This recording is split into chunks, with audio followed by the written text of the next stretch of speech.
guys, today we're going to be talking about the business cycle. We're going to go with this one because it's directly impacted by GDP, okay? And we know what the business cycle might look like, and it's just right what it is here, okay? So when GDP rises and falls, sometimes it goes by different names, okay? GDP can hit a peak, right?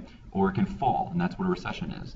And it can bottom out, right? And it can hit a trough, and then it can expand, okay? And then peak, and it's just this big cycle, right? So let's get into it.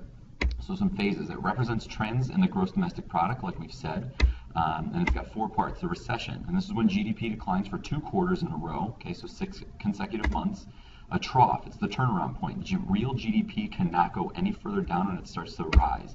Then it expands, it's a period of recovery from a recession, and then it hits a peak. It's a point where real GDP stops going up and it's only going to go down, right? These are natural and it happens all the time, okay? So what are some causes? Well, the first cause is a capital expenditure. Now remember, what's capital? Okay, that's what people and businesses are spending to improve their own companies. So what might happen, good sales expectations lead to bigger capital investments, right? They might buy new plants, new equipment, new tools, whatever it might be. But also they may decide enough is enough and pull back on spending, right? So if they stop spending and investing on their companies, then that I part of GDP goes down and GDP itself will fall. So that might lead into a recession. Okay. Next part, inventory adjustments. Now this is also a part of business, right? Inventory is what businesses make and produce and keep on stock, okay? So what adjustments are is when businesses change the level of business inventories and they produce less or produce more. So a business may ramp up production of goods to fill shelves in expansive times, okay? They know people are buying things, so they're gonna put more things out there. However, in a recessive time, a business might cut back on production, okay? Because they just know that demand won't meet their supply, right? So they wanna meet consumers. It all goes back to supply and demand. Now this is a very interesting point here, okay? Innovation and imitation goes with competing companies, okay? So what this means, and what I like to think is that, you know, imitation is the highest form of flattery, okay? So it's a simple process. A business innovates, does well, and grows. We like to think of Apple in this point. They produced the iPhone, and it's the first commercially available smartphone for the masses, okay? Then other companies follow. And they kind of have to, or they perish, they go away. And we call these Me Too companies. Samsung really tried in the beginning of the iPhone era to produce and push their Galaxy. And now most critics and experts are saying that the Galaxy is kind of overtaking the iPhone. You know, really never know. So if they follow, they invest heavily to keep up, like Samsung did with Apple. So all of this investment can eventually lead to a recession because the Me Too companies just can't do anything. Right? There's a pretty prime example. Way back in the day, HP tried to invent a tablet, okay, and it didn't sell. It didn't sell at all. So what they did is they stopped making it, okay, and in no time at all, they started selling their tablet, which originally sold for $399 to compete with the iPad.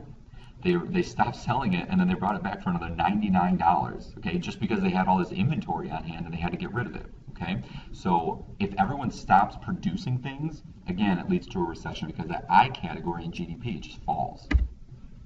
Then there's monetary factors. Now this involves the government, right? We always say the government, when they get involved, it can change the economy. So the Federal Reserve can raise or lower interest rates on private loans. Now we saw this in the timeline activity, right? So low rates, you want to go for a loan, it encourages businesses to borrow and invest because they know they're going to be paying little to none back. Right now, interest rates are super low. That's why you might see a lot of commercials that are encouraging people to buy homes right now.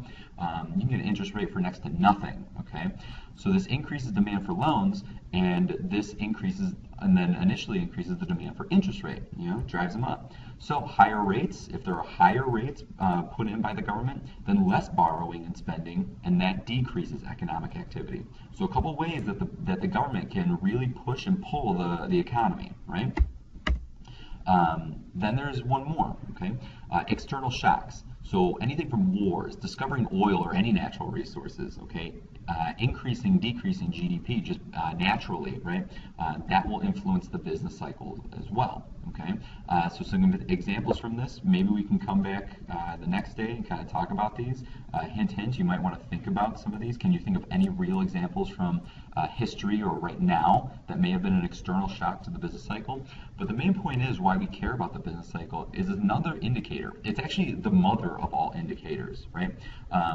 GDP, unemployment, inflation, it all is represented within the business cycle, okay? Especially GDP, directly tied to GDP, okay? So the business cycle, it ebbs and it flows, it goes up and it goes down, but for the most part, okay, LMS, it goes in a pretty straight line up, right? We find that line of best fit. So tomorrow, when we really look at this, we'll look at examples of GDP and kind of what that looks like in the business cycle. We can tell when recessions hit. We can tell when it was expansive times, and maybe we can kind of forecast some things. All right. So I hope you guys enjoyed this one. This one may have been a little quicker, but we'll see you guys in class tomorrow. All right.